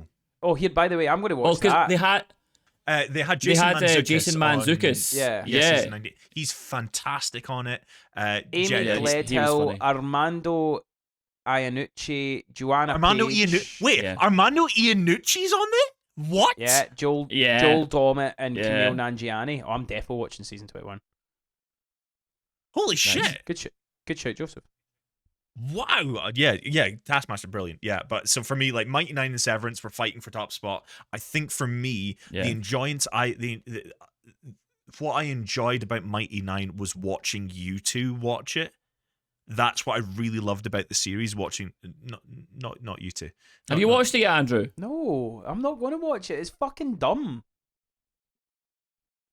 What? No, not Severance. The Mighty Nine. Mighty Nine. No, I've not had a chance yet. I'll try and give that. a go. I thought you were talking Severance. There was a moment there where I could feel Craig about to have a fucking meltdown. No, I So, thought you were talking Severance. My apologies. I may have walked off, but not just me. Like Andrew, you might have been kicked off as host by the public if you'd had that comment on Mighty Nine based on it Yeah, being our so, most like, popular show. That's my top five. Joseph would take your Nice. spot. Craig. Hi. So as a TV guy, I mean, for new watchers and listeners, TV is my thing. I prefer it to cinema. Actually, I prefer TV to cinema. I'm a big fan, and I think it's the best way of telling a story currently.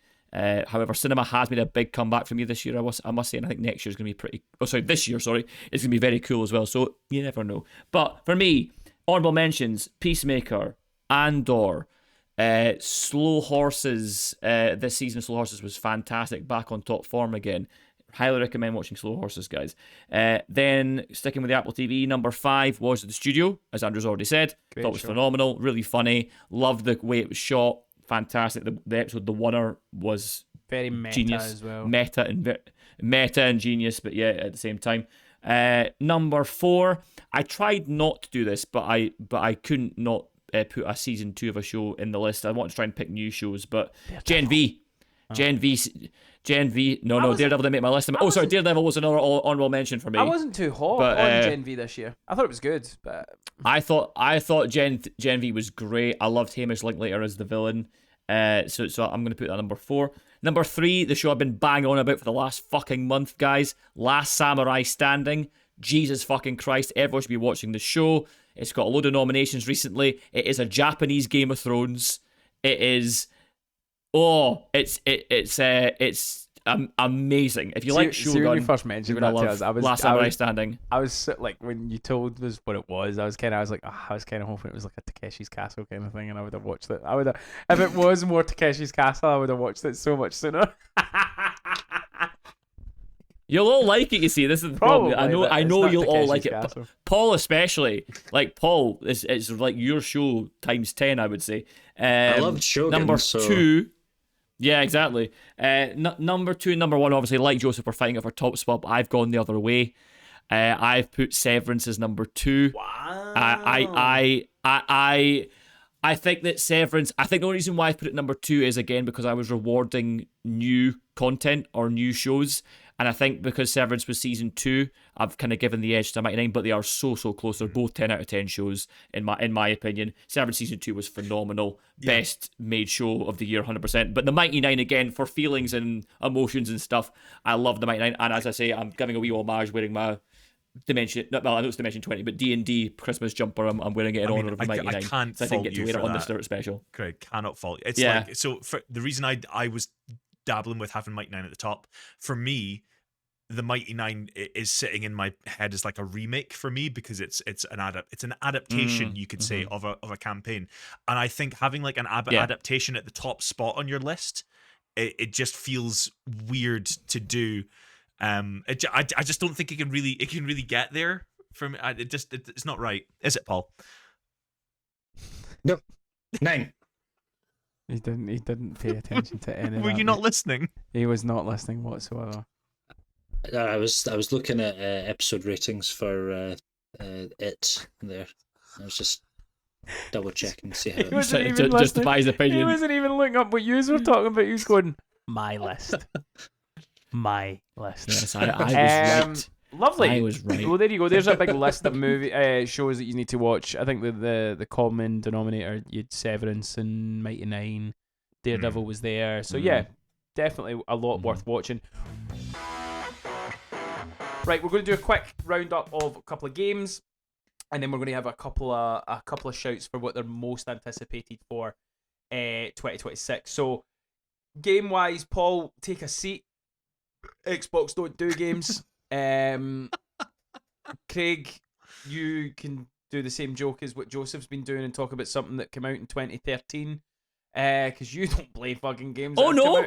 No. Craig has played a game that came out this year and has fucking loved it. Finished it? Yeah, he finished it quicker than I did. I binged it. Wow. Okay. I binged this game. I would like to start there. Oh, okay. Me and Joseph can have a wee chat then. So, and I'd recommend Andrew. You'll love this game. I think. Joseph, would you say Andrew would like this game? I don't think Andrew. Or is it not like his thing? I don't think. I think Andrew will have to sit down and try to enjoy this game, and then he will enjoy it later. I don't think immediately on its surface he will enjoy it. Is it Expedition 33? That's the one. Yes, yeah, I'm not going to enjoy that. It is Expedition 33. Mm-hmm. I mean, I'll try it. It's phenomenal. It is. It's as Joseph. I mean, Joseph, I'll let you talk about it more because you know a bit more about it and are a bit more kind of au fait with these things. But for me, it's the best bit of media I think I've consumed this year, as Joseph I think agreed with me on that point as well, and he said that first, to be fair to him. But I think, like, in terms of like TV shows, movies, I can't think of a better story I have in a way watched or consumed this year than it. It is such a good story. I don't want to spoil it for anyone in case they haven't played it yet, but I mean, take it from me, like, this is the guys know, they make fun of me, as Andrew said at the start. I don't play games. I don't have that kind of the brain space to have the time allocation for that. I tend to watch TV shows rather than play games. I'd say I'm going to play a game. I've not finished God of War yet. I started God of War in like April, never finished it. The first one, never finished it. It took me a year to finish Star Wars Jedi Survivor. You know, like, so I famously don't like vibe with games that easily, but I literally, as Joseph said, I think I basically complete this game in 2 days. I binged this game. It was 3.5 days. 3.5. Yeah. And then you went back and did another day on things because I was like, you need to do them. Yeah.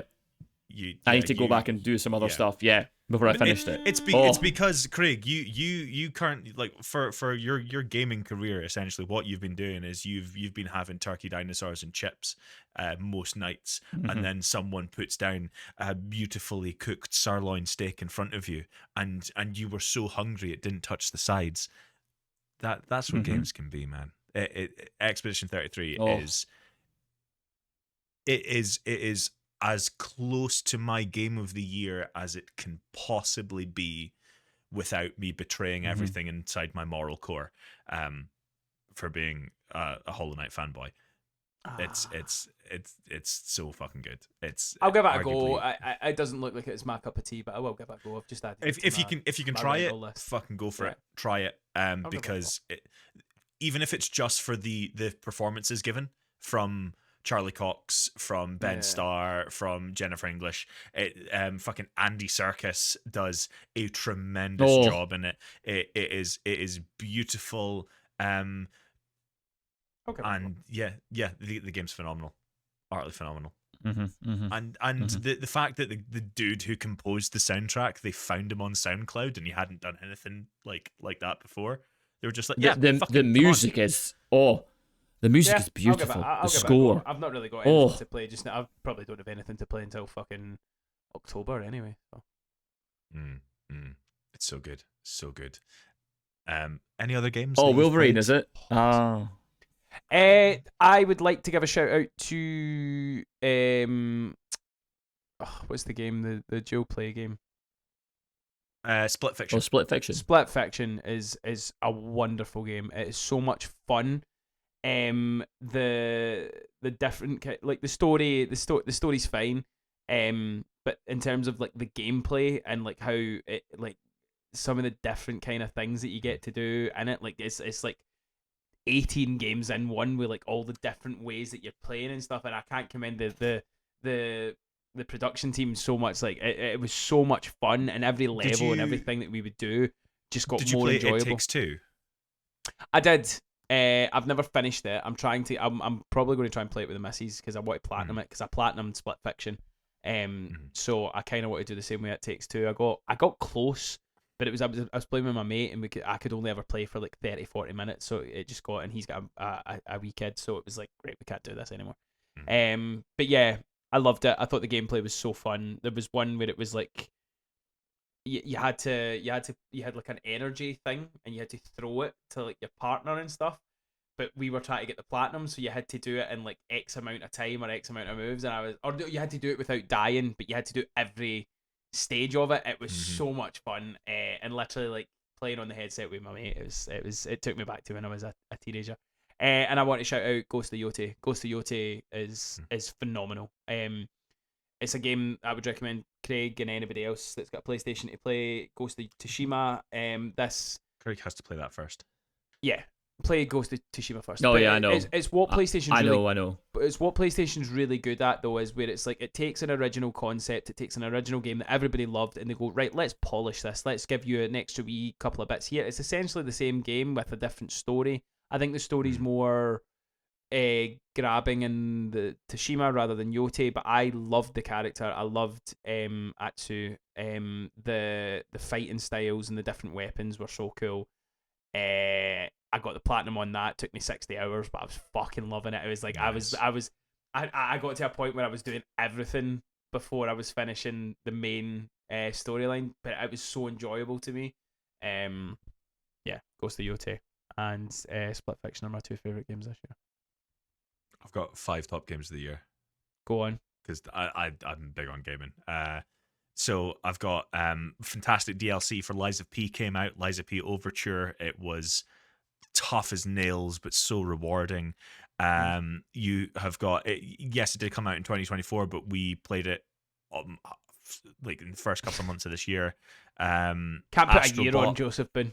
Oh, Astrobot's so good. Astrobot is so good. It is arguably one of my favorite games of all time. It is one of the best platformers ever made. it distills it for me. I don't know what about you feeling it about playing it, Andrew, but it felt like OG PlayStation, like booting Yeah. up the original PlayStation after school. It just felt so rewarding to play. Alan Wake 2, Mm. it needs more love. For me, Remedy are one of the best dev studios in what they're making, as in almost like a game cinematic universe. And my goal is to work with Sam Lake, the director Nice. of Alan Wake and the rest. I really want to play. What the fuck is he doing? Ignore him. He's not talked in about 5 minutes. So he needs to get, you know. Right, Yeah. yes. I would be remiss if I didn't mention Blueprints, a wonderful roguelike puzzle game that. Are these your top 5, by the way, or are these honourable mentions? No, these are my top 5. Ah, right, okay. Yeah, Blueprints is a fantastic game. I don't really have an order because I can't really decide where they are. Bar 1 and 2 spot. What the fuck are you doing, Paul? He's unbelievable. Wait, He's actually unbelievable. He's such a Wait middle until I'm child. done my no, he's not a list. middle child. He's a fucking only He's a child. young He's an child. only child. He's an only child. If you want to see a fantastic playthrough of Blueprints, you should check out the VODs for Purple Coffins' Twitch Purple channel. Coffins. Our wonderful editor, she played through it, and it's stunning. It's such a good game. But my top spot is like another mashup of Expedition 33 and Hollow Knight Silksong. I cannot Separated. stress how fucking good they are. Expedition 33 honourable- that fucking cleaned up, didn't it? Like at the Game Awards. It was Yes, like, it won just about and everything. deservedly so. It's the most Yeah. most awarded Mhm. game, I think. Yeah. Silksong, I've been waiting fucking years for it, and it paid off so well, so much so I was like rehearsing a show in Lisbon when it came out, and the rehearsal ended at 4:00, and I just walked out the room. I said to the director, "Bye, give me my notes later. I need to download a game right now." And she was like, "Yeah, fair. You do what you need to do." It crashed Steam. Like, Wow. Steam went down because of Silksong. But I do have some honorable mentions for my games of the year. Baldur's Go on, Gate 3 quick one. because I finally completed it. Balatro as I finally now understand it. And Master Duel because I'm a filthy reprobate that just can't get enough of card games, and I cannot stop playing Pot of Greed despite the fact nobody knows what that card actually does. Yeah, do you know what I liked? I don't know if I played it this year or last year, but see the really terrible Star Wars game that came out, Outlaws. Oh, yeah. There's a card game in that. Is it Sabak? I think it's called. Fucking love Yeah, that Sabak. shit. I'd fucking play a game of that shit, man. I'm well into that. Fuck, I forgot about Inscription. Inscription's such a good game. It's a card game. It's fucking brilliant. Play Inscription if you haven't. Paul, would you like to What the talk fuck are you about doing? Fable? Oh no, wait, that didn't come out. Would you like to talk about a new Halo game? No, that never came out. Gears of War? Nope, nothing like that. Would you You like to could talk about the fact about, that there's no? You could talk about the another re-release of Fallout 4 with modding content for Xbox and PlayStation and that, where they had like large mods, including a viable companion mod that is fully voiced by me. You could talk about that if you want to, Paul.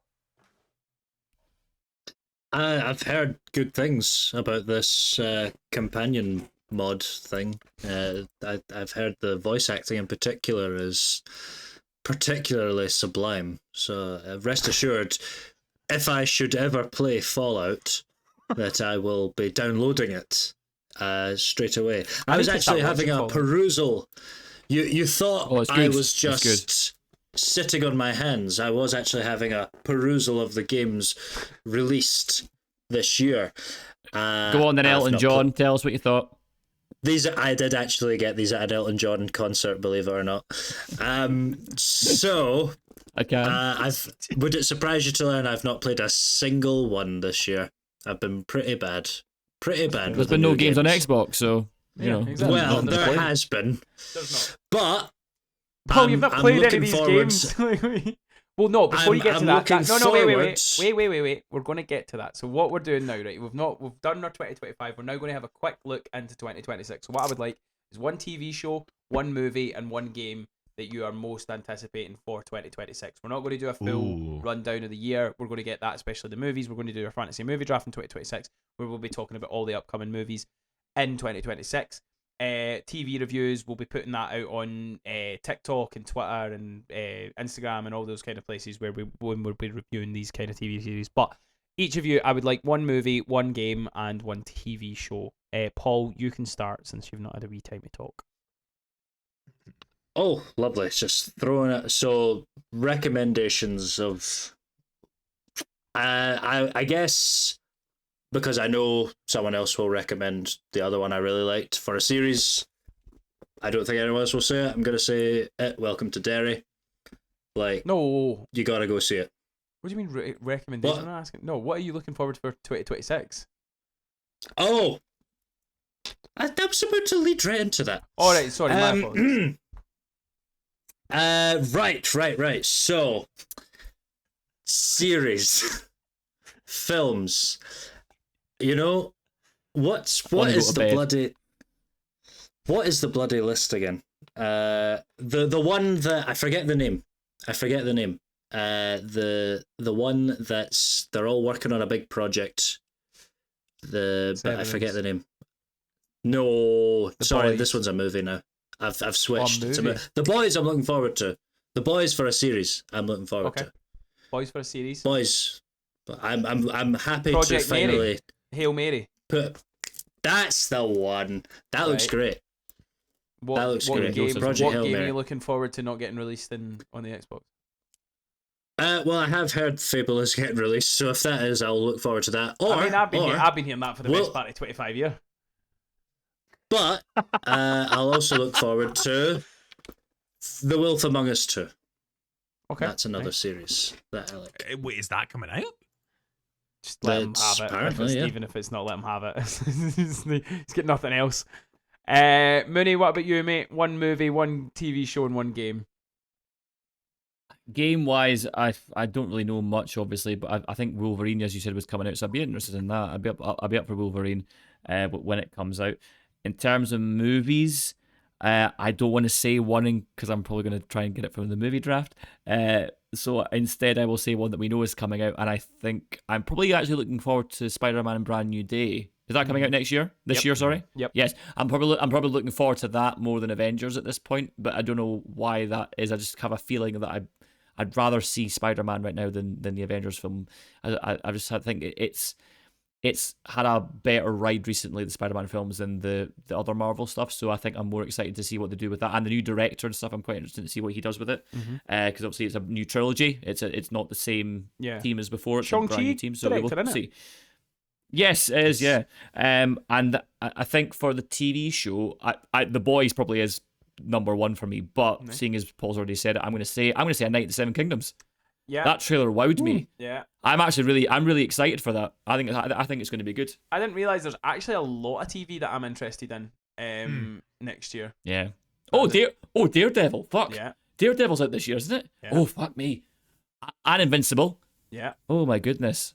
That's going to be we that's are going to be a very big. busy with TV shows and movies and stuff like that. which is Yeah. good. And again, I think that's why Is, we're going to. It's what I'll say as well as some of the smaller stuff that we won't be doing week to week. We will just do live TikToks because it's easy enough to get up on TikTok, and we can do like a quick wee 25-minute live. Joseph, what about you, mate? So films coming out, Project Hail Mary. I'm really excited for that, but I'm also excited for the new Robert Eggers film coming out. Werewolf. The Oh, nice. Wolf Man. Yeah, Werewolf, which I'm very excited Good for. choice. I wasn't too clued up on what series are coming out, so I just did a quick Google. Apparently, Star Wars Maul Shadow Lord Yeah, it's an is Oh, a yeah. thing. Animated in the same way of Clone Wars and stuff. Yeah, I'm interested. Ooh, Is Spider Noir coming out this interesting. year? Yes. Potentially, yeah. Potentially, yeah. I'm actually one of the things I didn't realize I would be excited for is the Malcolm in the Middle reboot. Oh, Or, like, mate, I the- cannot wait Oh, for right, that. It's gonna be right. so good. Yeah, Right? I'm really, really jazzed. I just for really seeing Bryan Cranston Yeah. going back to that character. Yeah.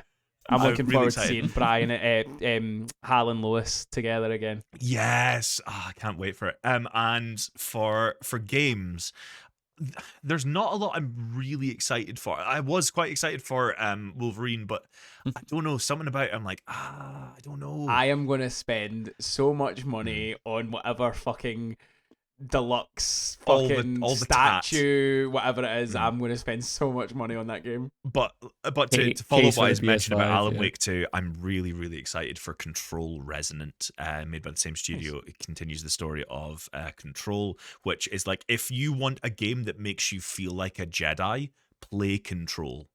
It's fucking brilliant. It is so good. And it's got the art style in it is very, was it 2018, I think? No, it wasn't. It was after 2018. What the fuck am I on about? There is. I'm going to play that. Yeah, so Remedy just do fantastic work with all their games. But Control Resonant continues the story. And yeah, I'm really excited to see what they do with it, because it's just I've meant to say FBC Firebreak is part of my games. I'm a Remedy boy. What can I say? Yeah, those that's what I'm excited for. I'm also excited for Paul. Am I Control pronouncing Ultimate this? Edition at £5 on fucking. It's worth it. It's so I'm worth picking it. that up for a $5, fucking right. Yeah, Paul. Am I pronouncing this right? Too, actually. Fable. Is that how I'm for Xbox? Fable? It's Fable. It's Fable. Fable. Oh, 25 hours. 25 hours for a platinum. Well, I'm definitely going to play this Control. It's honestly, it's so. The platinum's a little bit difficult. Well, not difficult, awkward. I use guides. Yeah. I'm not definitely go for it. I use guides. There's a Tomb Raider game coming out as well, Tomb Raider Legacy of Atlantis, that I'm kind of intrigued about. So, yeah. So before I give my 3 quick questions to the gamers, are we playing GTA next year? Or this year? Is it coming out? It's not coming out. That's I said it last year, and I'm saying it this year. Not making it. It's going to get pushed. Namely because of like the fucking the bullshit that they did to their staff. Yeah. Fuck that, man. I wasn't excited for it before. Not excited for it now. Wolverine is my game. I cannot wait for Wolverine. The fact that Spartacus is fucking playing him, I'm in. It's going to be so good. Insomniac, fucking the Spider-Man games. One of my mates, wee boy, got a PlayStation for his Christmas, and he was like, "Mate, fucking Spider-Man's brilliant." I'm like, "This is what I've been telling all you Xbox noobs. Get a PlayStation. We have better games. It's so good." Wolverine is my favorite game. There's lots of sequel series coming out. So, House of Dragon, The Boys, Invincible, Daredevil. Really excited for all those TV shows. But the one I'm looking forward to is Lanterns. HBO. Oh yeah. DC. Yeah. I'm intrigued about that, and I think I'm more interested in terms of like what am I most excited for. It's probably The Boys finale, but the one that I'm like, I don't really know what it's going to be, but I'm excited to see it is Lanterns. Movie wise, we are spoiled this year. We are absolutely spoiled. There are multiple The Odyssey coming out. That's another one. Yeah. You've got a Nolan film. You've got multiple superhero movies. You've got old school Scary Movie 6 is coming out. There's so much coming out. I would like to give a partial shout out to Mandalorian and Grogu. I wasn't really bothered about it, but then I seen a trailer for it in the cinema, and I'm quite excited to see Star Wars on the big screen again. Whether it's going to be good or not, I have no idea. Is it a new trailer? I don't think so. But seeing the AT-ATs walking against the cliff and blowing, I was like, oh, I'm ready for Star Wars to break my heart again. My most anticipated move. Sorry, Paul. Nah, it's just more of my normal ramblings. Just putting it down as you're putting it up. You know that's schlock. I love it. My most anticipated is Doomsday. I need an Avengers movie. The trailers have progressively got me more hyped. Captain America 1 didn't really do much for me. The Thor 1 did a bit for me. And then the X-Men 1, wow, like, give me it. I might be in the same boat as you in terms of what I'm looking forward to. Like, I love Spider-Man. Spider-Man's my guy. The movies have been better in general, but we haven't had any trailers for that yet. So my hype hasn't really been tickled if you want to put it that way. Whereas the Avengers Yeah. Doomsday trailers have really done me. I'm Thoughts praying they do a on- midnight on- release. But yeah, December Oh, yeah. 18th, I think it comes out. So I potentially will be in Pantoland, but best believe if I've got a school show the next day, I am going to be so tired because I will be there at midnight to see that on the biggest screen possible. Fucking bring on Doom. I need it. Paul. Thoughts on them bringing Captain America back for this one, since they've just kind of announced it? Makes sense. Can if you're anyone Yeah. actually die or have a nice this- ending? But this Do is they, the thing do they is, always have to be brought back? I think this is the thing though, is like when you're killing all the multiverses and you're going to put it all into one big timeline, you can't bring back Fantastic Four and you can't bring back X-Men and not bring back Captain America because he's in another timeline or whatever he's doing. Like, it makes sense. I suppose last chance, maybe last chance. It's the saloon, same thing maybe. though as well. Like I've spoken about Downey Jr. as Doom till I was blue in the face. It's a cash cow. It's to bring back the casual audience. You've got Chris Evans and Robert Downey Jr. in an Avengers movie. People are going to come and see that because of like, oh yeah, it's back to the old stuff that I remember that was really, really good. I don't mind it. I don't care. I just want to see it. I'm at that point. We've been starved of an Avengers movie for what, 8 years, 9 years, maybe. No, maybe not as long as that. Maybe is it? Wait, 17? When was Endgame. Endgame? 2019. 2018? 2019. 19. Yeah. So yeah. So it's been about So 6 years. 6 years, but it's also it feels longer because of how many movies we've had since then without getting an Avengers movie. And again, I've spoken about that blue in the face. Yeah. Let us know in the comment section what your most anticipated games, TV shows, and movies are for the new year. Let us know your lists for the best films of 2025, the best TV series. If there's anything that we haven't spoken about that you would recommend that we should watch, let us know in the comment section. That's all the good stuff that we've been talking about. As I say, it's going to be a very, very busy year for us four gentlemen. We'll be bringing in guests. We'll be trying to get in as much content as possible. As I say, we'll be very, very prevalent on TikTok doing lives and stuff. So if you want to join in the conversation live, get on TikTok, follow us at WithMatesPod on all social media platforms. If you have not yet subscribed, we're up to 112 subscribers now. Cheers, troops. That was a nice wee bonus that I checked today. Get us to 200. That is the new goal. Get us to 200 by what movies? Get us. Let's aim for March. Get us to 200 subscribers by March for Hail Mary project. I think that's a nice wee goal. And we will keep pushing and pushing and pushing. But yeah, subscribe to us at WithMatesPod. Subscribe to the YouTube channel. Get in the comment section. Help us get our algorithm to more people, as many as possible. If you want to follow us, we are at Joseph Boone. We are at Stirrit Story. We are at Craig Andrew Mooney. And we are at Alpha Grey. But as I say every time, we don't want your follow. Follow the podcast at WithMatesPod. All that good stuff. Any final thoughts, gents? Yes. One final thought. Go on. If we get to 120, Paul is going to do a complete 180 on his opinions on Sinners, and we'll do a watch along with him. You can rent out a studio space with him and watch Sinners with him and watch him enjoy it like he really, really should. See, if and when we get to that stage where we've got people doing watch-alongs with us, we need to watch Madam Web again. Madam Web was one of the most fun times I've had watching a dire movie, so that'll be one near the top of the list. There's a film there's a film you guys need to watch. It's called Fateful Findings. We watched it a couple of weeks ago. Just watch it. Don't watch the trailer. Just go in and watch it. Oh, Neil Bream is a director and an actor and an editor. Oh goodness! You've given me the idea for if we're doing watch-alongs, we should definitely, as the worst film potentially of 2025. It's not Nicolas Cage, but that's a great idea. We should definitely circle back to that. Five Nights at Freddy's too. It's War of the Worlds with Ice Cube. We should watch that together. Yeah. If you guys want us to watch War of tell the you Worlds something. with Ice Cube, That's going to be a heavy subscriber goal. That'll be you need to be donating and shit like that if you want me watching that pish. I've barely got enough time to watch good stuff. Get us never to mind that fucking shit. 125 subscribers, and we will watch that. Let me make it clear. And I said 200. We will clockwork Orange Andrew Grayson to watch that film. I'm telling you, that's not a subscriber thing. That's a donation thing. Yeah, that's all for this week's podcast. Make sure you are doing all those good things, subscribing, following along, all that good stuff. We will see you next time. It's on the main G. Bye bye 2025.